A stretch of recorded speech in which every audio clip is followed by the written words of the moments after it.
We'll guide you through how to add files to Google Drive. If you find this helpful, consider subscribing and liking the video.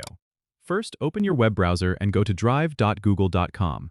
Once you're there, make sure you're logged into your Google account. In the top left corner, you'll see a button labeled New. Click on that, and a drop-down menu will appear.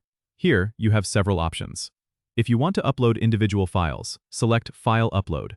This will open a File Explorer window where you can choose the files you want to upload from your computer. Simply select the file and click Open.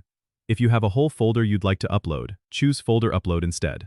This is really handy if you want to keep everything organized from the start. After selecting the files or folders, you'll see them appear in your drive, and a status bar will show the progress of the upload at the bottom right corner. You can continue working as your files upload in the background. If you want to create new documents directly in Drive, you can select options like Google Docs, Google Sheets, or Google Slides from the same new dropdown. This lets you start fresh documents that will automatically save in your Drive. Remember, Google Drive offers 15 gigabytes of free storage space, which is shared across Google Drive, Gmail, and Google Photos. So, keep an eye on your storage usage if you upload a lot of files. You can also organize your files by creating folders in Drive.